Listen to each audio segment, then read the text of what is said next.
My name is Melanie Brooks, 34, and I never thought I'd have to choose between my critically injured son and homelessness.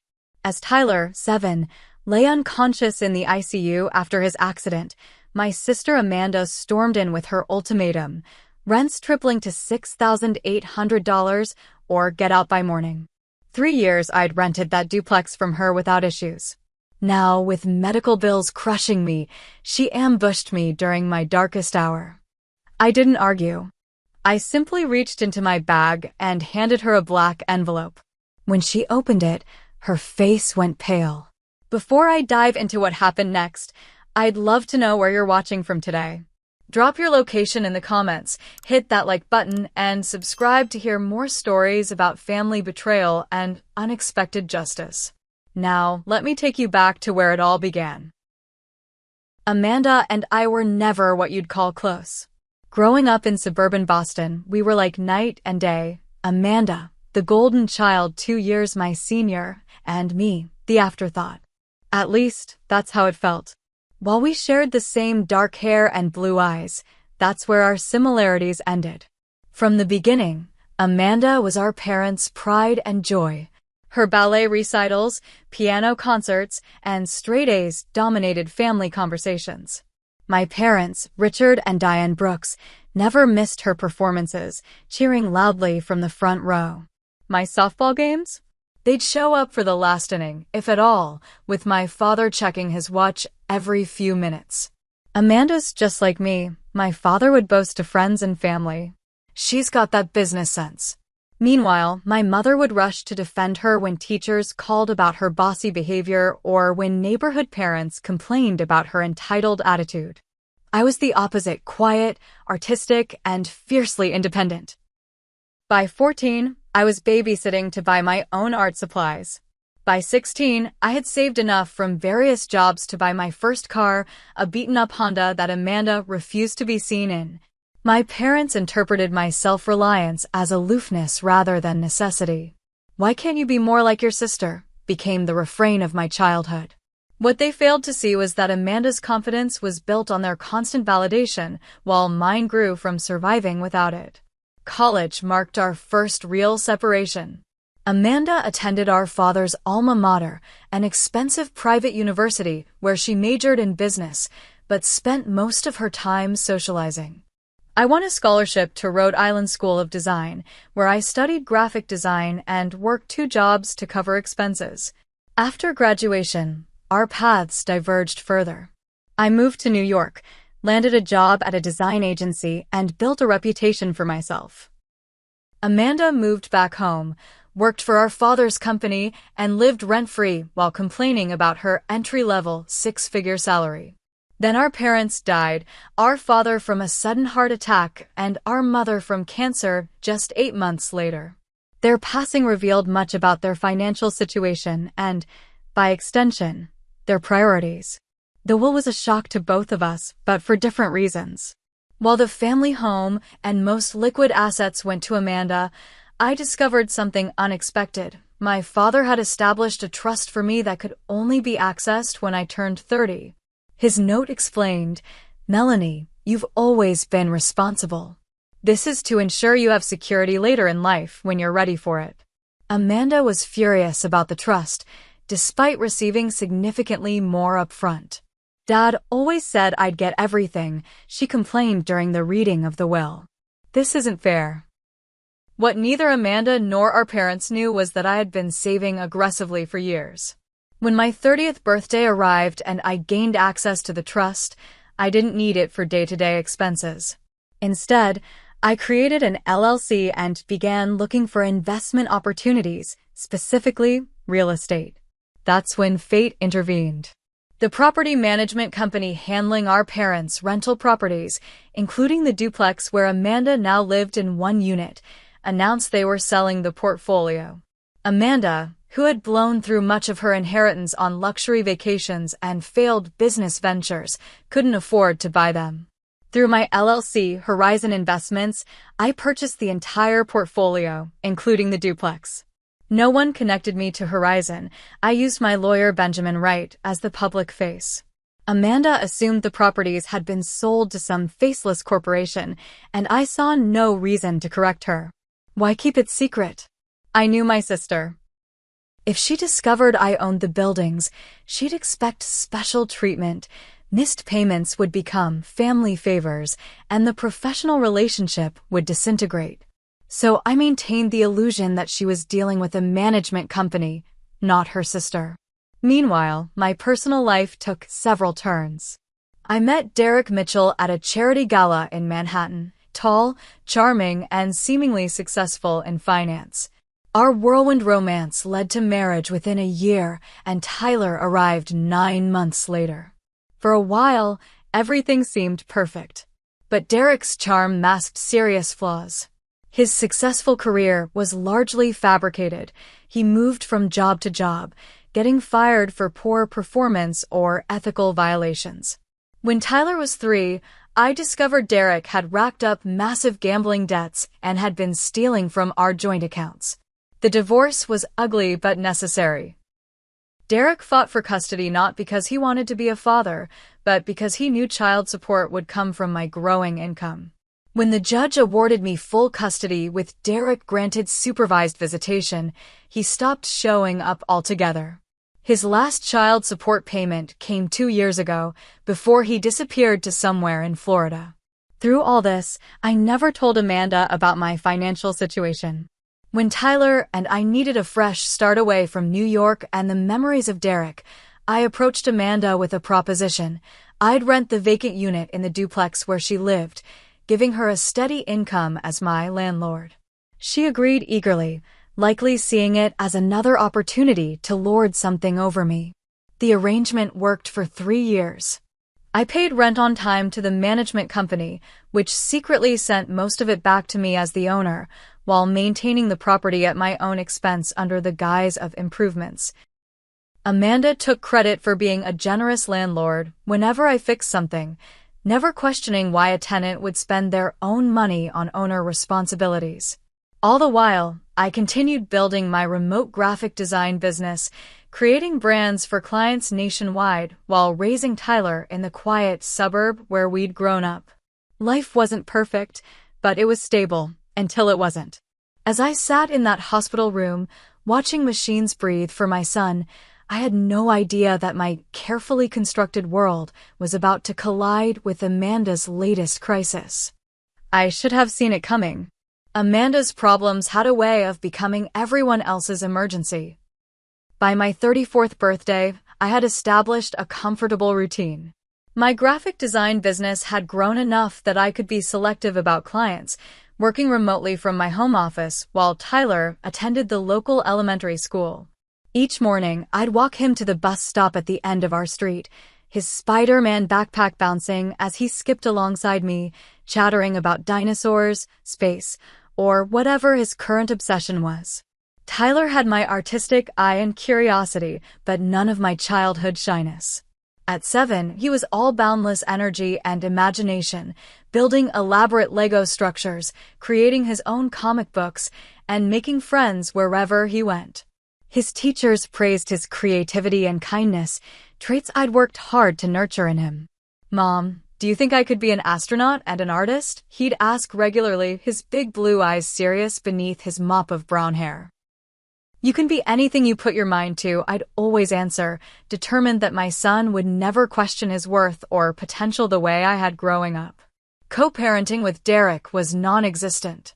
After the divorce, his calls became infrequent, then stopped altogether. His child support checks, always late, eventually ceased when he moved to Florida without providing a forwarding address. Tyler occasionally asked about his father, but the questions grew less frequent as time passed. My heart broke watching him scan the fathers at school events, but I poured all my love into being both parents for him. Our life in the duplex was peaceful. My side had 3 bedrooms, 1 for each of us, and my home office, with a small backyard where Tyler could play. I'd invested in renovating my unit when we moved in, updating the kitchen and bathrooms under the pretense of being an unusually invested tenant. Amanda, living in the attached unit, would occasionally drop by unannounced, usually to brag about a purchase or complain about her latest boyfriend troubles. My closest friend in town was Hannah Reed, a kindergarten teacher I'd reconnected with after moving back. She lived a few blocks away and often joined us for movie nights or helped with Tyler when I had deadlines. Our neighbor, Marcus Sullivan, a widowed retiree, became something of a grandfather figure to Tyler, teaching him about gardening and fixing bicycles. Tuesday, April 14th, began like any other day. I made Tyler chocolate chip pancakes, a weekly tradition, checked his homework, and walked him to the bus stop. Before he boarded, he gave me his usual hug and said, "Love you to Pluto and back, Mom." I watched until the bus turned the corner, never imagining it would be the last normal moment we'd have for months. At 1:42 p.m., my phone rang, the school's number lighting up my screen. My stomach dropped immediately. Schools don't call in the middle of the day with good news. Ms. Brooks. The voice belonged to Principal Davis, tight with controlled urgency. There's been an accident during recess. Tyler fell from the climbing structure. The paramedics are here now. The world tilted sideways. I remember grabbing my keys and purse, not bothering to shut down my computer or lock the front door. I drove to the school on autopilot, hands shaking on the steering wheel, praying to anyone who would listen. When I arrived, an ambulance was already pulling away, sirens blaring. Principal Davis intercepted me in the parking lot. "They're taking him to Boston Children's. He hit his head. He hasn't regained consciousness." The next hours passed in a blur of terror. Following the ambulance to the hospital, the emergency rooms controlled chaos. Doctors asking questions I struggled to answer through my panic. Words like traumatic brain injury, intracranial pressure, and induced coma bounced off me like hail. Dr. Raymond Wells, the pediatric neurologist assigned to Tyler's case, finally provided clarity in the waiting room, his kind eyes serious behind wire-rimmed glasses. "Tyler has suffered a significant head trauma," he explained gently. "There's swelling in his brain, and we've placed him in a medically induced coma to give his brain time to heal. We'll need to perform surgery to relieve the pressure." Will he? I couldn't finish the question. "The next 72 hours are critical," Dr. Wells said, placing a steady hand on my shoulder. "Tyler is young and otherwise healthy, which works in his favor. But I want to be honest with you, we're looking at a serious situation." They allowed me to see him before surgery. My vibrant, energetic boy lay still, tubes and wires connecting him to machines that beeped and hissed. His small face was swollen and bruised, nearly unrecognizable. I held his limp hand, making promises I wasn't sure I could keep. "You're going to be okay, baby. Mom's here. I'm not going anywhere." The surgery lasted 4 hours. Hannah arrived halfway through, bringing me coffee and a change of clothes, sitting silently beside me as I stared at the waiting room clock. Marcus called hourly for updates. Even my clients, notified by my hastily set-up email autoresponder, sent messages of support. After surgery, Dr. Wells reported cautious optimism. "We've relieved the pressure successfully. Now we wait and monitor." The ICU became my new home. I slept in a reclining chair beside Tyler's bed, leaving only to shower in the hospital's family room. Days blurred together, marked by nurse shift changes and doctor rounds. The medical bills began arriving even before Tyler stabilized, insurance covering portions but leaving thousands in out-of-pocket expenses that quickly drained my emergency fund. Through it all, Amanda was notably absent. I'd left her a voicemail the night of the accident, but she hadn't responded, not unusual for her when others' crises didn't directly benefit her. I was too focused on Tyler to chase her down. By the 5th day, Tyler's condition had stabilized, but remained critical. He hadn't woken up yet, but the doctors were slowly reducing his sedation, hoping for signs of consciousness. I was talking softly to him, telling him about a squirrel I'd seen on the hospital grounds, when the ICU door swung open. Amanda stood there, designer handbag over her arm, not a hair out of place. After nearly a week of her nephew fighting for his life, she'd finally made an appearance. But something in her expression told me this wasn't a compassionate visit. "We need to talk," she said, barely glancing at Tyler's still form. "About the property." Amanda's timing couldn't have been worse. I'd been awake for nearly 36 hours straight, leaving Tyler's side only for bathroom breaks. My hair was pulled back in a messy ponytail, and I was wearing the same hospital gift shop sweatpants for the second day. Meanwhile, Amanda looked like she'd stepped out of a business meeting in her tailored blazer and pearl earrings. "Can't this wait?" I asked, my voice hoarse from exhaustion. "Tyler's condition is still critical." Amanda glanced at my son's unconscious form, her expression softening momentarily. "He looks stable enough." She perched on the edge of the visitor chair, placing her designer bag carefully away from any hospital equipment. "I'm sorry about Tyler, really. Kids are resilient, though. I'm sure he'll bounce back." Her casual dismissal of Tyler's life-threatening condition made my jaw clench, but I'd long ago learned that engaging with Amanda's insensitivity only encouraged it. "What about the property?" I prompted, wanting to get whatever this was over with so I could return my attention to Tyler. Amanda crossed her legs and smoothed her skirt. "Well, there's no easy way to say this, but I'm going to need to raise your rent." She said it with the same tone someone might use to announce a slight change in dinner plans. I stared at her. "Now? You want to discuss rent while Tyler is in intensive care?" "It's unfortunate timing," she conceded with a shrug. "But business is business, Mel." "How much of an increase?" I asked, though something in her demeanor told me I wasn't going to like the answer. Amanda examined her manicure before meeting my eyes. "I'm tripling it. Starting next month, it'll be $6,800. The number hit me like a physical blow. My current rent was $2,200, already slightly above market value, but I'd never complained since I knew where the money ultimately went. $6,800 was completely unreasonable, especially with mounting medical bills. "That's impossible," I said. "You know that's not market rate for the area." "Why would you?" "The market is whatever I say it is," Amanda interrupted. "It's my property, and I need the money. If you can't pay, you need to be out by tomorrow morning." "Tomorrow? That's not legal. Tenant law requires." "I don't care what's legal," she snapped, making air quotes. "I have expenses, Melanie. Major expenses that have come up suddenly." I studied my sister's face, recognizing the tightness around her eyes, the slight twitch in her left cheek, signs I'd seen before when she was in financial trouble. "What did you do this time?" I asked quietly, not wanting to disturb Tyler or alert the nurses to our increasingly tense conversation. Amanda's composure cracked slightly. "Nothing. Well, I made some investments that didn't work out as planned." "Investments? Like your investment in your ex-boyfriend's food truck that disappeared overnight? Or your investment in cryptocurrency that crashed?" Her cheeks flushed with anger. "You think you're so perfect, don't you? Little Melanie who always did everything right.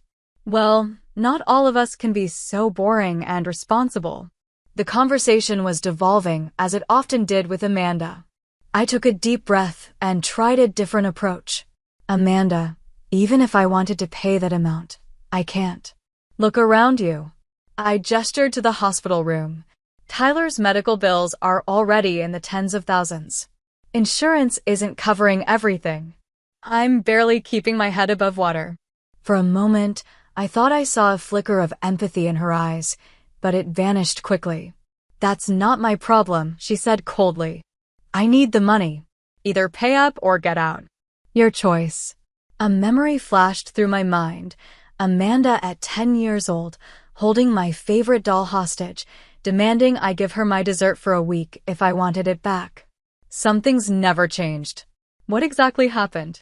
I pressed. "This isn't just about bad investments, is it?" Amanda's facade cracked further. She glanced at the door, then lowered her voice. "Fine. If you must know, I've got some gambling debts. Significant ones. To people who don't take, I need more time for an answer." There it was. Amanda had always had a weakness for casinos, starting with weekend trips to Atlantic City in her 20s. It seemed the occasional indulgence had escalated. "How much do you owe?" I asked. "Enough that I need your rent tripled," she snapped. "The details aren't your business. They are if you're making your problem my problem," I countered. "Especially when it affects my son's stability during a medical crisis." Amanda stood abruptly.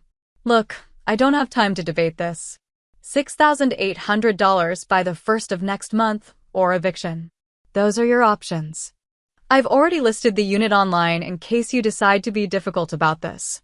The audacity was breathtaking, even for Amanda. As she paced the small hospital room, I thought about all the times throughout our lives when her problems had become everyone else's emergency. The family vacation canceled because Amanda failed 3 classes and needed summer tutoring. My college graduation party becoming a celebration of Amanda's new job instead. My parents missing Tyler's birth because Amanda had a breakup and needed them more. Always, I had been expected to understand, to accommodate, to put my needs last. It was the unspoken family rule. Amanda's crises trumped everything. As I watched her check her reflection in the window of Tyler's hospital room, adjusting her hair while my son fought for his life, something shifted inside me. A lifetime of patience and understanding hardened into resolve. "So that's it?" I asked, my voice steadier than I expected. "Your gambling debts are more important than your nephew's recovery? Than your sister having a stable home during a family emergency?" Amanda had the grace to look slightly ashamed, but only for a moment. "Don't be so dramatic. Tyler will recover and you'll figure something out." "You always do." She picked up her bag and headed for the door. "I need an answer by tomorrow. $6,800 or you're out." As she reached for the door handle, I made a decision. For years, I'd protected Amanda from consequences. I'd maintained our charade to spare her pride and preserve what little relationship we had. But watching her walk away from Tyler's bedside with nothing but financial demands and not a shred of genuine concern, I realized the time for protection was over. "Wait," I said quietly. Amanda turned, impatience written across her face. "What?" "I have something for you." I reached into my worn leather tote bag beside Tyler's hospital bed, the same bag that had been sitting there untouched for days, containing essentials I'd hastily grabbed when the school called. Beneath my wallet, phone charger, and a half-eaten granola bar was a sleek black envelope I always kept with me, not out of expectation, but preparation. Amanda watched with narrowed eyes as I pulled out the envelope, her foot tapping impatiently on the linoleum floor. "If this is a check, it better be for the full amount," she said, extending her hand. I didn't immediately give her the envelope. Instead, I looked at Tyler, tubes running from his small body, the rhythmic beep of monitors the only sound indicating life.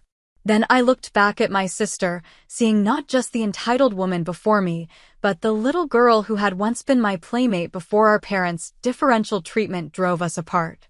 "You know," I said softly, "I've spent my entire life trying to understand you, Amanda.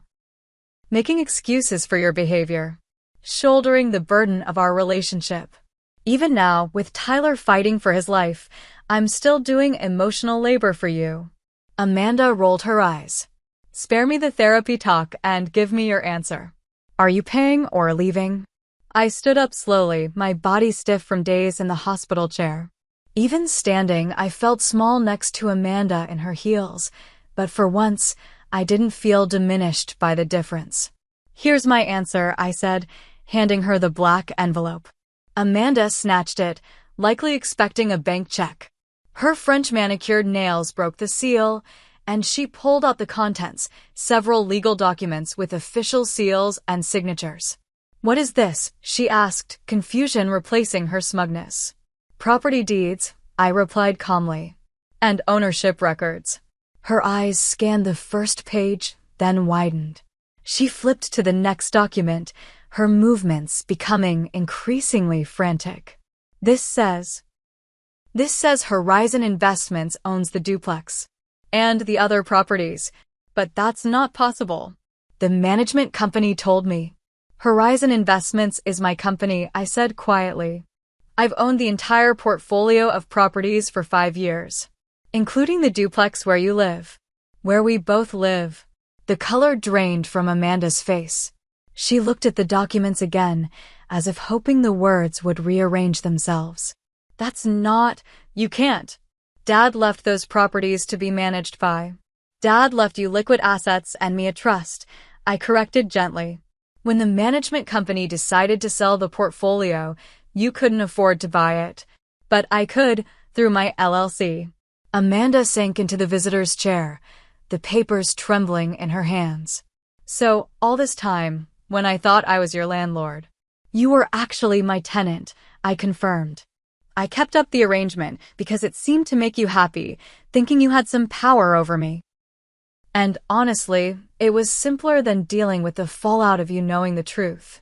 The rent payments went to the management company, which took their fee and passed the rest to Horizon Investments, to me. I essentially paid rent to myself while maintaining the illusion that you were in charge. Amanda's shock was giving way to anger, her cheeks flushing red. This is a trick. You're lying. Call Benjamin Wright, I suggested, naming my attorney. His number is on the documents.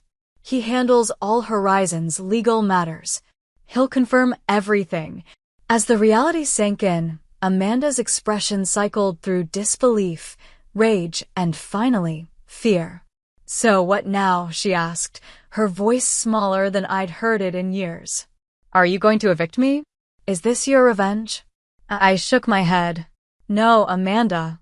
I'm not you. I don't use housing as a weapon against family members. Before Amanda could respond, the door opened and Natalie Simmons, Tyler's night nurse, entered.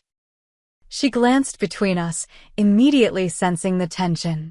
Everything okay in here? She asked, her experienced eyes taking in Amanda's distress and my exhaustion. We're just finishing a family discussion, I assured her. Well, I need to check Tyler's vitals and change his Natalie said firmly. Maybe you could continue your conversation outside? Amanda stood abruptly, still clutching the documents. We're done here anyway. She moved toward the door, then stopped and turned back. This isn't over, Melanie. Actually, it is, I replied evenly. You have until the end of the month to decide if you want to stay as my tenant, paying the fair market rate of $2,200 or find somewhere else to live. Your choice. As Amanda stormed out, the door swinging shut behind her, Natalie raised an eyebrow. Family, I said by way of explanation. She hummed knowingly as she checked Tyler's monitors. Family can be the biggest blessing and the biggest challenge all at once. I sat back down beside Tyler, taking his small hand in mine. The confrontation had left me drained, but also strangely liberated. For the first time in our adult lives, Amanda and I saw each other clearly, without the distortion of our childhood roles. As Natalie worked efficiently around us, I leaned close to Tyler's ear and whispered, "It's just you and me against the world, buddy. And we're stronger than anyone knows." I had no idea then that our strength would be tested even further before the night was through. The calm after Amanda's dramatic exit lasted exactly 43 minutes.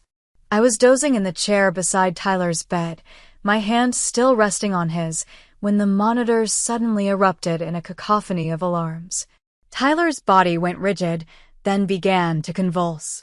"Seizure," Natalie shouted, hitting the emergency call button while simultaneously lowering Tyler's bed to a flat position. The room flooded with medical personnel. Someone gently but firmly pulled me away from the bed as the team worked on my son. Dr. Wells arrived moments later, barking orders as he assessed Tyler. "BP's dropping," one nurse called out. O2 sat down to 82, another reported. "We need to intubate now," Dr. Wells decided. "Get OR3 ready. We're going back in." I stood pressed against the wall, hands covering my mouth, watching helplessly as they prepared to rush Tyler back to surgery. As they unlocked the bed's wheels, Dr. Wells approached me. The intracranial pressure has increased suddenly, he explained, his voice calm despite the urgency of the situation. We need to operate immediately to relieve it. But he was stable, I whispered. You said he was stable. With brain injuries, conditions can change rapidly, he said, placing a steadying hand on my shoulder. I need your consent for emergency surgery. I signed the forms without fully seeing them, my vision blurred by tears. As they wheeled Tyler away, Dr. Wells paused. We'll do everything we can, he promised before following the team down the hall. Left alone in the suddenly quiet room, I collapsed into the chair, my legs no longer able to support me. The beeping machines, the rumpled sheets, evidence of Tyler's presence, but no Tyler. The absence was deafening. I don't know how long I sat there, frozen in shock, before Hannah burst in, still wearing her classroom clothes, concern etched across her face. I came as soon as I got your text, she said, though I had no memory of texting her. I must have done it on autopilot while signing the consent forms. When I didn't respond, Hannah knelt before me, taking my ice-cold hands in hers. Melanie? What happened? They took him back to surgery, I managed, my voice distant to my own ears. His brain, the pressure, he was seizing. Hannah wrapped her arms around me, and something broke. The dam of composure I'd maintained for days, through the accident, the first surgery, the endless waiting, even through Amanda's cruel ultimatum, finally crumbled. I sobbed into Hannah's shoulder, raw, guttural cries that seemed to come from somewhere beyond myself. He can't die, I gasped between sobs. He's all I have. He's everything. He's not going to die, Hannah said firmly, though we both knew she had no power to make such promises. He's a fighter, just like his mom. Time lost all meaning in that waiting room. Hannah got me to the surgical floor, where we sat side by side on uncomfortable plastic chairs. She brought me water I couldn't drink and food I couldn't eat. The clock on the wall seemed to move at half speed, each minute stretching into eternity. 3 hours into the wait, I caught a glimpse of Amanda in the hospital lobby through the waiting room's glass doors. She was speaking with a man in a suit, her latest lawyer, I assumed.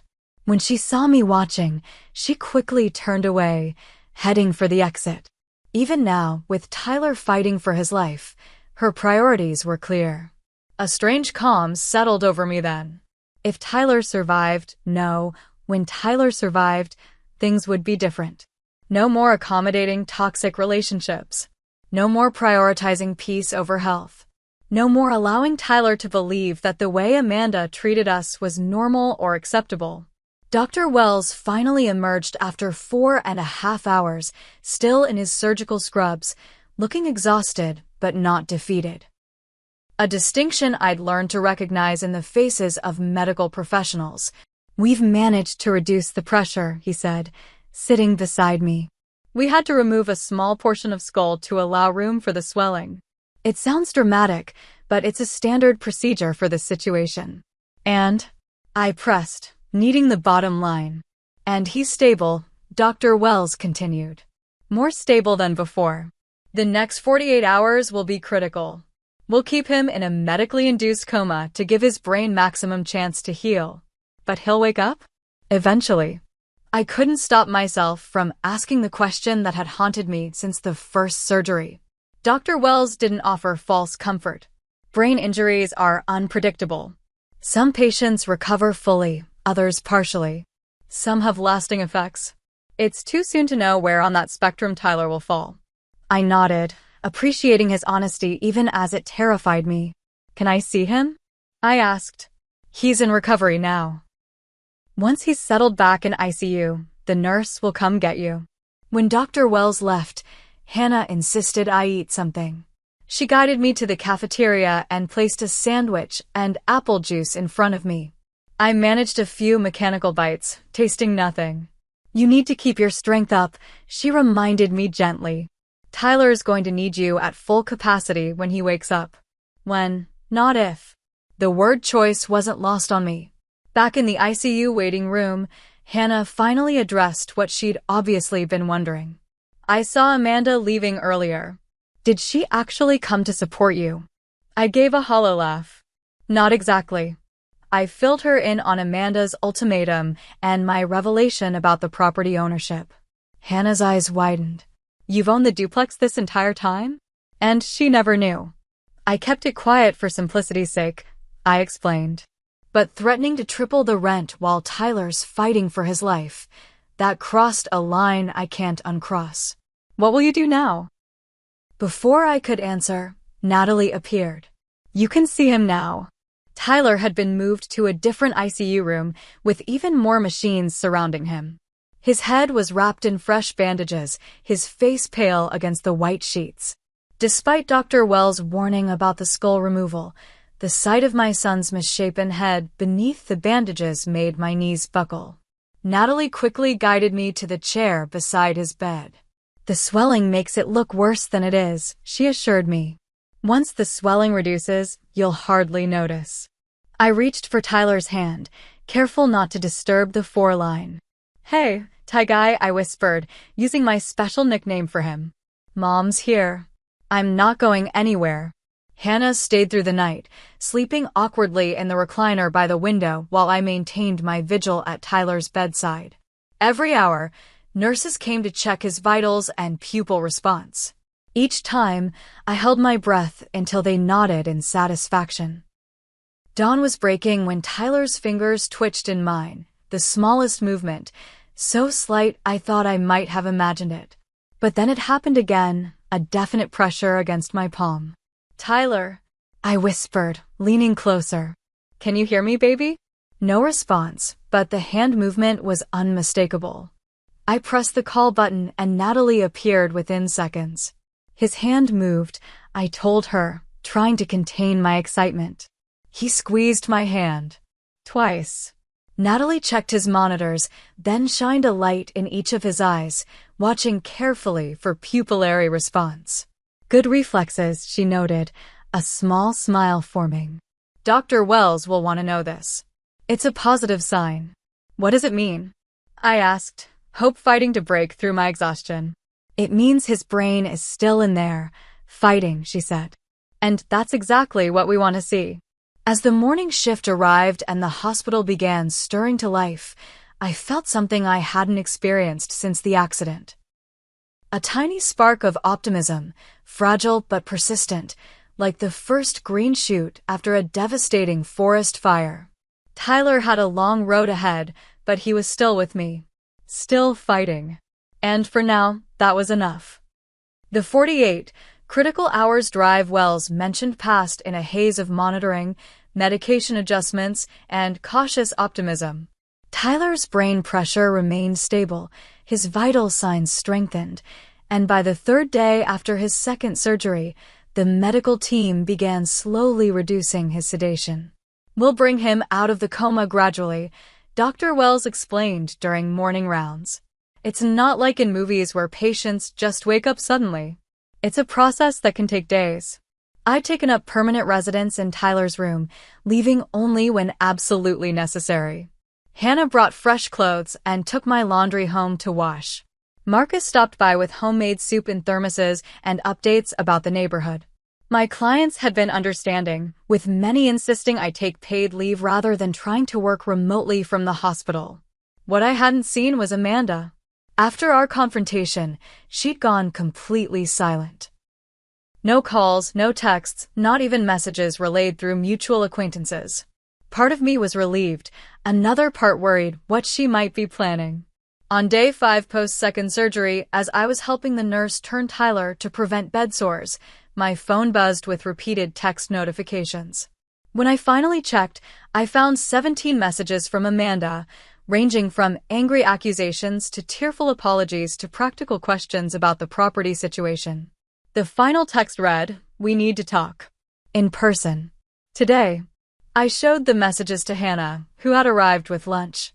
"You don't owe her a response right now," Hannah pointed out. "Your focus is Tyler." "I know," I sighed. "But leaving things unresolved with Amanda will just create more drama later. And honestly, I'd rather deal with it now, while Tyler's still sedated, than when he's more aware." I texted Amanda back, telling her she could come to the hospital at 3 p.m. when Tyler would be undergoing tests, giving us 30 minutes to talk privately. While waiting for Amanda, I called Benjamin Wright, my attorney, to get legal clarity on the situation. "You're well within your rights to evict her, given the circumstances," Benjamin advised after I explained what had happened. "But there's a formal process we'd need to follow." "I don't necessarily want to evict her," I admitted. "I just want her to understand the reality of our situation and behave accordingly. In that case, I'd recommend drafting a formal lease agreement, something we should have done years ago. It would clearly outline expectations, rent amount, and consequences for violations." "Could you prepare something like that?" "Just so I have it as an option when I speak with her." "Of course. I'll email it over within the hour." By the time Amanda arrived, I felt prepared, if not entirely emotionally ready. We met in the hospital's small family consultation room, a space designed for difficult conversations, with its muted colors and box of tissues prominently placed on the central table. Amanda looked different, subdued, with minimal makeup and casual clothes instead of her usual polished appearance. She sat across from me, fidgeting with the strap of her purse. "How's Tyler?" she asked, surprising me by leading with concern for him. "Stable," I replied cautiously. "They're bringing him out of sedation gradually. The doctors are cautiously optimistic." She nodded, genuinely seeming relieved. "Good. That's really good." An awkward silence fell between us. For once, I didn't rush to fill it, waiting instead for Amanda to state her purpose. "I verified everything," she finally said. "About the properties?" "I spoke with Benjamin Wright." "You really do own them all?" "Yes. Why didn't you tell me?" There was hurt in her voice now, alongside the indignation. "All these years, letting me believe I was in charge, when really you were, what? Laughing at me behind my back?" "I wasn't laughing, Amanda. I was avoiding exactly this kind of drama. If you'd known I owned the building, would you have respected the landlord-tenant boundaries? Or would you have expected special treatment, late payment forgiveness, free upgrades?" Her silence was answer enough. "And clearly," I continued, "I was right to be concerned, given that your first instinct when facing financial trouble was to extort your sister while her child was in intensive care." Amanda flinched at my characterization but didn't deny it. "I was desperate," she said quietly. "The people I owe money to, they're not patient." "Loan sharks?" I asked, my stomach tightening. "Amanda, that's not loan sharks," she interrupted. "Just private lenders who don't ask too many questions. The interest adds up quickly." I pinched the bridge of my nose, fighting a stress headache. "How much do you owe?" "About 40,000, she admitted, staring at her hands. The amount was substantial, but not catastrophic, certainly not worth destroying our relationship or threatening her nephew's stability. "Why didn't you just ask for help?" I asked. Directly, honestly? Amanda gave a bitter laugh. "Ask my little sister for a handout? The sister who always did everything right, who has the successful career and the perfect kid and apparently a real estate empire. No thanks." The old Amanda was resurfacing, defensive, prideful, unable to admit vulnerability without wrapping it in barbs. "Pride is expensive," I observed. "It nearly cost you your housing and what's left of our relationship." She looked away, blinking rapidly. "So what happens now? Are you evicting me?" I reached into my bag and pulled out the documents Benjamin had emailed over, which I'd printed at the nurse's station. "This is a formal lease agreement," I explained, sliding it across the table. 1-year term, $2,200 monthly rent, the fair market rate, due on the 1st of each month. Late fees apply after the 5th. No special exceptions or family discounts, but also no arbitrary increases. Amanda flipped through the pages, surprise evident on her face. "You're still willing to rent to me? After everything? You're Tyler's aunt. Despite our differences, you're family. I don't want to disrupt your housing situation if we can find a way forward that works for everyone," She studied me, suspicion giving way to cautious relief. What's the catch? No catch. Just boundaries. This is a business arrangement, not an emotional one. You pay rent on time, respect the property, and we maintain a professional landlord-tenant relationship. And my debt situation? I'd given this considerable thought. I'm not paying it off for you. That would just enable more of the same behavior. But I do have a proposal. I outlined my offer. I would loan her the money to pay off her high-interest debts, but she would repay me through a structured payment plan with reasonable interest, secured by a legal agreement. Additionally, she would need to attend financial counseling and gambling addiction support groups. That's actually fair, Amanda admitted after hearing the terms. More than fair, considering what I did. It's not about punishment, Amanda. It's about breaking destructive patterns. Before she could respond, my phone buzzed with a text from Natalie. Tyler opened his eyes during reflex tests. Doctor says come now. I stood abruptly. I have to go. Tyler's showing signs of consciousness. Amanda stood too, uncertainty on her face. Can I? Would it be okay if I came too? To see him? The request surprised me. In all the days since the accident, Amanda had shown minimal interest in Tyler's condition. But the vulnerability in her expression seemed genuine. All right, I agreed. But if it's too much for him, or if the medical team objects, you'll need to leave immediately. We hurried back to the ICU, where Dr. Wells and 2 nurses were gathered around Tyler's bed. As we entered, I saw what had prompted the urgent message. Tyler's eyes were indeed open, though unfocused, blinking slowly against the room's light. Tyler, Dr. Wells was saying. Can you hear me? Blink twice if you can hear me. We all held our breath. One slow blink, then another. Good, Dr. Wells said encouragingly. Your mom is here. Can you look toward her? I moved to the side of the bed opposite the doctor, Amanda hanging back by the door. Tyler's eyes drifted in my direction, struggling to focus. Hi, baby, I said, my voice breaking. It's Mom. I'm right here. For a moment, there was no recognition in his gaze. Then his lips moved slightly, forming what might have been an attempt at Mom, though no sound emerged around the breathing tube. Don't try to talk, Dr. Wells instructed gently. You have a tube helping you breathe. Just rest. The connection lasted only seconds before Tyler's eyes drifted closed again, but it was enough to send tears streaming down my face. This is excellent progress, Dr. Wells assured me. The fact that he's responsive, recognizes you, and attempted communication are all positive signs. I nodded, too overcome for words. When I finally looked up, I saw Amanda watching from the doorway, her own eyes wet with tears. Over the next week, Tyler's improvement continued steadily. The breathing tube was removed, replaced with a nasal cannula. He began speaking in short sentences, recognizing familiar faces, and even watching brief cartoons on the tablet Hannah brought from home. The portion of skull they'd removed would need to be replaced in a future surgery, but for now, a special helmet protected the vulnerable area when he was awake. Through it all, Amanda became a more regular presence. She didn't stay long during visits, clearly uncomfortable in hospital settings, but she came every other day, bringing small gifts, a new stuffed dinosaur, comic books, a space-themed nightlight that projected stars on the ceiling. Aunt Amanda brought you something cool today, I told Tyler during one such visit, 2 weeks after his second surgery. He was sitting up in bed, still weak but increasingly alert. Is it another dinosaur? He asked, his speech slightly slower than before but improving daily.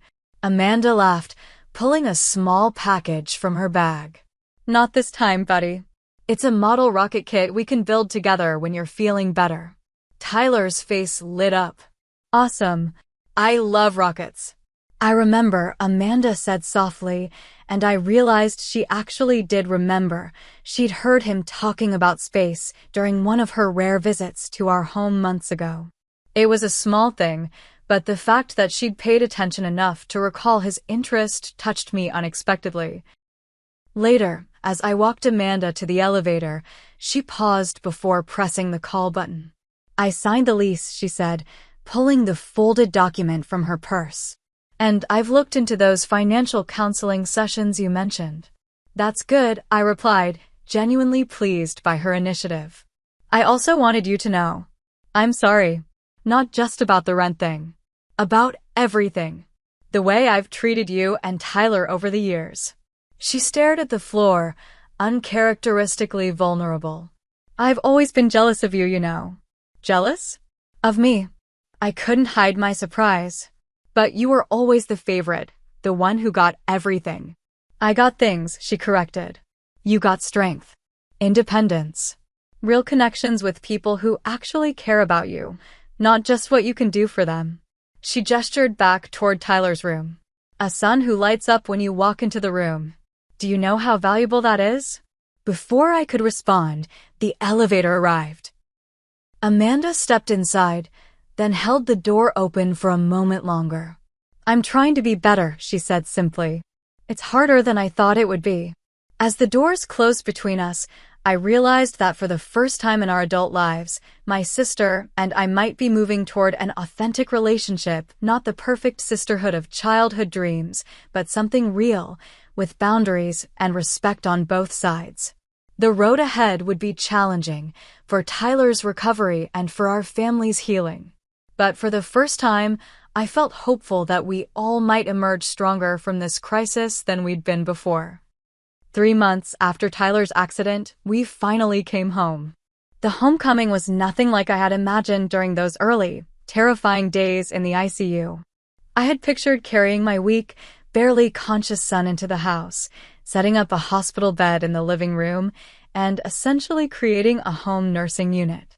Instead, Tyler walked through our front door on his own 2 feet, his space-themed helmet protecting the still healing area of his skull, a wide smile lighting up his face as he saw the "Welcome Home Tyler" banner Hannah and Marcus had hung across the living room.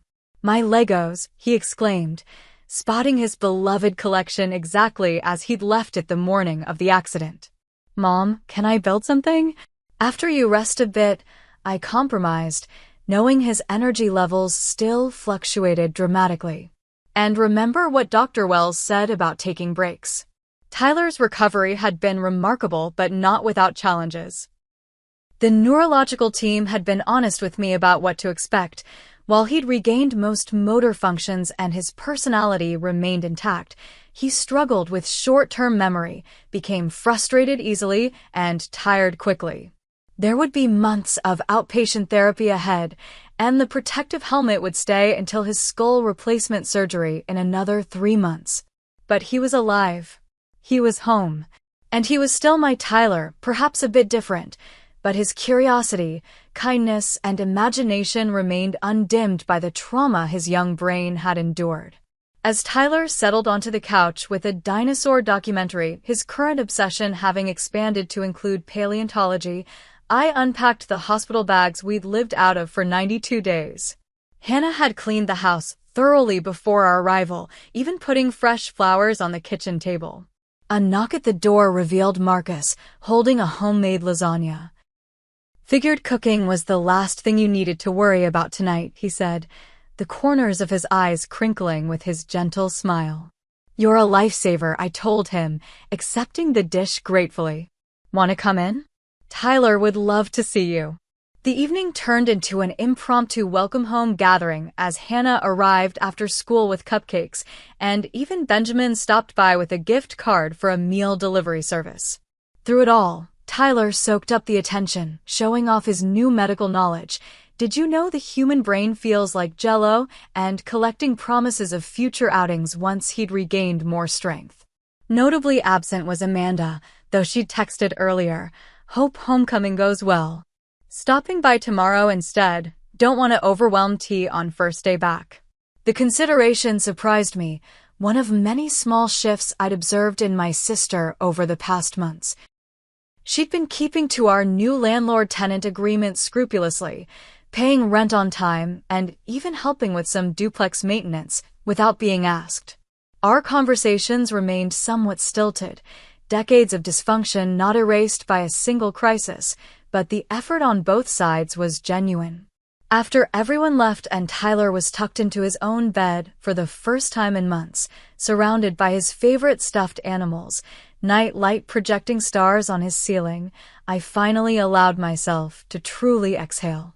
Sitting at the kitchen table with a cup of tea, I pulled out the journal I'd started keeping during Tyler's hospitalization, turning to a fresh page to record this milestone day. The next morning, I woke to find Tyler already up, carefully arranging his Lego pieces on the living room floor. "Hey, buddy," I said, kneeling beside him. "You should have woken me if you needed help." "I didn't need help," he replied, concentration evident as he connected two difficult pieces. "And you were sleeping so good." His small act of consideration brought a lump to my throat. Throughout his recovery, Tyler had shown remarkable empathy, often asking how I was feeling or insisting I take breaks from his bedside. The ordeal had matured him in ways both heartbreaking and beautiful to witness. Our new routine quickly established itself. Mornings for medication, breakfast, and light activities. Afternoons for therapy appointments, physical therapy on Mondays and Wednesdays, cognitive therapy on Tuesdays and Thursdays, with Fridays reserved for rest. I had arranged to continue working remotely indefinitely, my clients understanding and supportive of our situation. Amanda arrived as promised the day after our homecoming, bearing a gift bag containing a model solar system that could hang from Tyler's ceiling. "This is awesome!" Tyler exclaimed, examining the detailed planets. "Mom, can we hang it today? Please?" "We'll need to get the right hooks," I explained. "Maybe Aunt Amanda can help us install it this weekend?" Amanda looked startled by the invitation, but quickly nodded. "I'd like that." After Tyler went to rest in his room, still tiring easily from social interactions, Amanda and I sat at the kitchen table, an echo of many uncomfortable conversations throughout our lives. "The place looks good," she said, glancing around. "Unchanged, I mean. Like you never left." "Thanks to Hannah and Marcus," I acknowledged. "They kept everything ready for us." Amanda nodded, a flicker of something like envy crossing her face. "You have good friends." "I do," I agreed, deciding to extend an olive branch. "And family, too. You've been different since everything happened." "In a good way." Amanda traced a pattern on the table with her fingertip, avoiding eye contact. "The financial counseling has helped. And the other group, the gambling one. I didn't want to go at first, but it's been illuminating." "I'm glad." "I sold my designer bags," she continued, still not looking up. "And some jewelry. Paid off about half of what I owe you already." This genuinely surprised me. Amanda's designer collection had been her pride and joy, often purchased at the expense of more practical needs. Wow, Amanda. That's a big step." She shrugged, finally meeting my gaze. "They're just things." When I saw Tyler in that hospital bed, it changed something. Made me realize how stupid it all was, caring so much about stuff and status. Before I could respond, Tyler called from his room, needing help with his medication. By the time I returned, Amanda had composed herself, the moment of vulnerability passed, but not forgotten. The weekend brought another milestone, our first family dinner since Tyler's return home. Amanda arrived punctually, helping me prepare a simple meal while Tyler supervised from his perch at the kitchen counter, offering expert advice on pasta sauce seasoning. As we sat down to eat, I was struck by how ordinary yet extraordinary the moment felt. My son, alive and improving daily.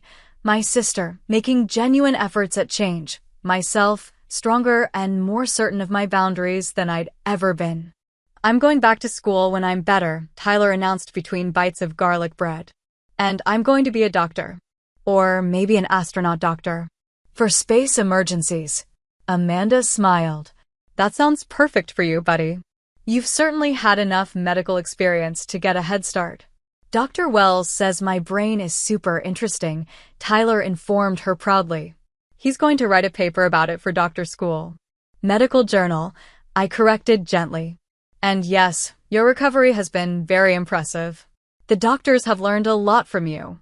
As Tyler launched into a detailed explanation of his upcoming skull replacement surgery, complete with sound effects that made Amanda wince, I felt a profound sense of gratitude wash over me.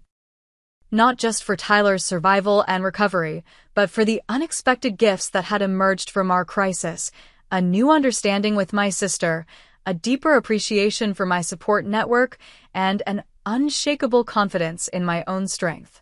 6 months after the accident, life had found a new normal.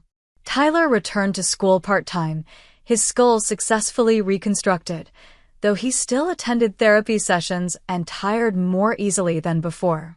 His teachers developed a modified curriculum to accommodate his needs while challenging his sharp mind. Amanda and I had settled into a relationship that, while not perfect, was more honest than ever before. She paid her rent on time, attended her support groups, and had even started taking classes at the community college, small steps toward greater independence and responsibility. As for me, I found myself changed in ways both subtle and profound. I no longer avoided confrontation at all costs, having learned that boundaries were not just important, but essential. I spoke more directly, made decisions more confidently, and valued my own judgment in ways I never had before. One evening, as Tyler and I sat on our back porch watching the sunset, a ritual we'd developed since his recovery, he asked a question that caught me off guard. Mom, are you glad about what happened? Not the accident part, but the other stuff. What do you mean, buddy? He furrowed his brow, searching for the right words, something he still sometimes struggled with. Like with Aunt Amanda. And you being braver now. His perception startled me. How do you know I'm braver? Tyler shrugged. You talk different. Stand taller. Don't let people make you sad anymore. He paused, then added with the simple wisdom of childhood, you know who you are now. I pulled him close, this remarkable child who had been through so much and still saw the world with such clarity. You're right, I admitted. Sometimes the hardest moments teach us the most important lessons. I'm not glad about what happened to you. I would take away your pain in a heartbeat if I could. But I am grateful for what we've learned, for how we've grown stronger together. Tyler nodded seriously. Like my doctor said, we adapt and overcome. Exactly like that, I agreed, watching as the last rays of sunlight gilded his profile. The journey hadn't been one I would have chosen. The terror of nearly losing my child, the betrayal by my sister, the months of uncertainty and recovery. But through it all, I had discovered truths I might never have learned otherwise, that I was stronger than I knew, that boundaries were acts of love rather than selfishness, and that sometimes the most painful crises led to the most profound healing. As Tyler began pointing out the first evening stars appearing in the darkening sky, naming constellations he'd memorized during long hospital nights, I made a silent promise to myself and to him to carry these lessons forward, to continue building a life where authenticity and self-respect were foundations rather than aspirations. Our story wasn't over. In many ways, it felt like we were just beginning a new chapter. Whatever challenges lay ahead, we would face them together, stronger for having weathered the storm. What about you? Have you ever had to stand up to a family member who took advantage of your kindness? Or experienced a crisis that ultimately led to positive change? Share your story in the comments below. And if this story resonated with you, please like, subscribe, and share it with someone who might need to hear that strength often emerges from our most difficult moments. Thank you for joining us on this journey, and remember, sometimes the most powerful words we can learn to say are simply enough.